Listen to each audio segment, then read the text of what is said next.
विपक्षी गठबंधन INDIA की गांठें कसने से पहले ही ढीली हो चुकी हैं। ये सवाल उठा है क्योंकि विपक्षी गठबंधन में शामिल दलों ने खुले मंच पर आकर बड़े संकेत दे दिए हैं। हालात ऐसे हो गए हैं कि कांग्रेस के लिए सहयोगी दलों को साथ लेकर चलने का काम हर बदलती तारीख के साथ और मुश्किल होता दिख रहा है।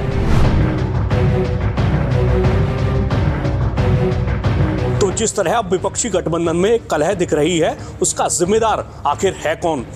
चलिए समझते हैं हर बड़ी बात। सबसे पहले बात करते हैं पश्चिम बंगाल की। यहाँ 24 जनवरी को पश्चिम बंगाल की मुख्यमंत्री और TMC नेता ममता बनर्जी ने ऐलान कर दिया कि उनकी पार्टी ने आगामी लोकसभा चुनाव राज्य में अकेले लड़ने का फैसला किया है। बनर्जी ने कहा, मैंने उन्हें यानी कांग्रेस को सीटों के बंटवारे पर एक प्रस्ताव दिया था, लेकिन उन्होंने शुरू में ही इसे नकार दिया। हमारी पार्टी ने अब बंगाल में अकेले चुनाव लड़ने का फैसला किया है। उन्होंने कहा, कांग्रेस अपने दम पर 300 सीट चुनाव लड़ ले, क्षेत्रीय दल एकजुट हैं और बाकी सीटों पर चुनाव लड़ सकते हैं। हालांकि हम बंगाल में उनके यानी कांग्रेस के किसी दखल को बर्दाश्त नहीं करेंगे। बनर्जी ने यह भी कहा कि राष्ट्रीय स्तर पर पार्टी विपक्षी गठबंधन के एक हिस्से के रूप में चुनाव के बाद अपनी रणनीति तय करेगी। कई मीडिया रिपोर्ट्स में सूत्रों के हवाले से बताया गया है कि ममता की पार्टी की ओर से कांग्रेस के 2019 के लोकसभा चुनाव के प्रदर्शन को देखते हुए उसे केवल 2 सीट देने की पेशकश की गई, जिसे लेकर दोनों दलों के बीच खींचतान बढ़ गई। इसके अलावा राहुल गांधी की अगुवाई वाली भारत जोड़ो न्याय यात्रा के बारे में ममता ने दावा किया कि कांग्रेस ने उन्हें राज्य में यात्रा के कार्यक्रम के बारे में सूचित नहीं किया। जब ममता के बयानों को लेकर चर्चा तेज हुई तो कांग्रेस का बयान भी सामने आया। कांग्रेस ने इस पूरे मामले को साधने की कोशिश की। मैं यही कहूंगा, इंडिया गठबंधन का एक स्तंभ TMC है। इंडिया गठबंधन की कल्पना हम नहीं कर सकते ममता जी के बिना। कल हम पश्चिम बंगाल में प्रवेश कर रहे हैं, सीट शेयरिंग की बातें चल रही हैं और कुछ ना कुछ नतीजा निकलेगा जो सभी को संतुष्ट रखेगा। अभी मैं यही कहना चाहता हूं कि ममता जी का हम बहुत सम्मान करते हैं, बहुत आदर करते हैं और ममता जी ने जो कहा कि बीजेपी को हराना उनकी प्राथमिकता है, उस भावना के साथ ही भारत जोड़ो न्याय यात्रा कूच बिहार में कल दोपहर को प्रवेश करेगा। वहीं न्यूज एजेंसी ANI के मुताबिक TMC नेता डेरेक ओब्रायन ने कांग्रेस नेता अधीर रंजन चौधरी को निशाने पर लिया। उन्होंने आरोप लगाया कि अधीर बीजेपी की भाषा बोलते हैं। आपको बता दें कि अधीर पिछले कुछ दिनों से ममता बनर्जी को लगातार निशाने पर ले रहे थे।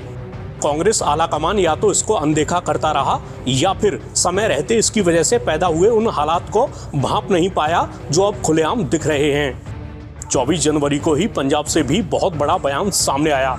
ऐसा बयान जिसमें आम आदमी पार्टी ने साफ संकेत दे दिए कि वो राज्य में कांग्रेस को साथ लेकर चलने को तैयार नहीं है।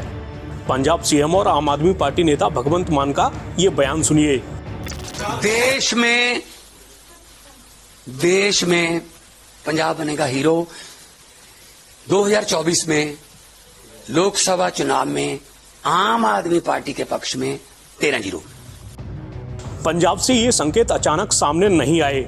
वहां से लगातार कांग्रेस और आम आदमी पार्टी की राज्य इकाइयों के बीच खींचतान की खबरें सामने आ रही थीं।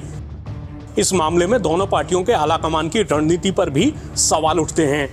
वहीं 24 जनवरी को ही बिहार से भी एक ऐसा बयान आया जिसे लेकर सियासी अटकलें तेज होने लगी हैं। बिहार के CM और विपक्षी खेमे का हिस्सा नीतीश कुमार ने जब कर्पूरी ठाकुर का जिक्र कर परिवारवाद पर सवाल उठाया तो उनका यह भाषण तेजी से चर्चा में आ गया। आज जननायक कर्पूरी ठाकुर जी अपने किसी परिवार को कुछ करते थे। आज के लोग परिवार का लोग कितना करते रहता है, नेता बनता।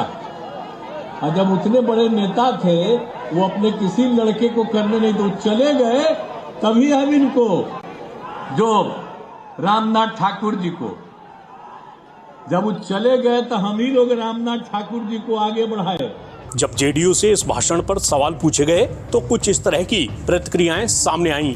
कर्पूरी ठाकुर जी ने अपने जीवन काल में अपने पुत्र श्री रामनाथ ठाकुर MP को MLA का टिकट भी देने से मना कर दिया था। इसको लेकर के नीतीश कुमार जी उनकी प्रशंसा कर रहे थे। उन्होंने पीएम की प्रशंसा की कि कर्पूरी ठाकुर को भारत उन्होंने प्रधानमंत्री की इस बात के लिए सराहना की कि उन्होंने कर्पूरी ठाकुर जी को भारत रत्न दिया, इसके लिए वो बधाई के पात्र हैं। लेकिन जो परिवारवाद पर हमला की बात है वो कहीं न कहीं आपके सहयोगी राजद पर ठीक बैठता है। इस पर हम कोई टिप्पणी नहीं करना चाहते। नीतीश कुमार जी अपनी राय कल इस विषय में दे चुके हैं। बिहार में चूंकि राजनीति पल पल करवट बदल रही है, कभी नीतीश कुमार मोदी जी की तारीफ कर देते हैं तो तत्काल जो है लालू जी और तेजस्वी जी मिलने पहुंच जाते हैं, फिर कर्पूरी ठाकुर के बहाने नीतीश जी फिर से तारीफ करते हैं और फिर निशाना भी साधते हैं वो परिवारवाद को लेकर के। क्या लगता है आपको, इंडिया अलायंस में चल क्या रहा है? देखिए, मुझसे पूछिएगा, मैं सबसे भिन्न हूं मीडिया से, हमारे पार्टी के। ये 6-5 का खेल चल रहा है, दोनों हार्ड बार्गेनर हैं। आप इधर क्या, जब से हैं तब से बार्गेनिंग ही चल रहा है। आप देखें, एक दिन आरजेडी ने कहा कि लालू जी के आशीर्वाद से ये मुख्यमंत्री हैं, तुरंत नीतीश जी का मंत्री ने बयान दे दिया कि अमित शाह जी ने नहीं कुछ बोला है खिलाफ में। बस दूसरे दिन लालू जी पुत्र पहुंच गए, घुटने टेक दिए। फिर जब नीतीश जी टाइट हुए, परिवारवाद पे हमला किया कर्पूरी जी के नाम पर, तो रोहिणी ने ट्वीट कर दिया। फिर जब टाइट हुए तो फिर वो ट्वीट हटा। ये 6-5 का खेल चल रहा है और नीतीश कुमार लालू जी को बार बार बीजेपी की ओर इशारा करके ये डराते हैं। और मैं पहले भी कहा, ये गाना गाते रहते हैं, मैं मैके चली जाऊंगी तुम देखते रहियो, लेकिन मैके का दरवाजा बंद है ये वो नहीं बताते। कुल मिलाकर विपक्षी खेमे से अलग अलग दलों के नेताओं के जो सुर सामने आ रहे हैं, उनसे विपक्षी सियासत का भविष्य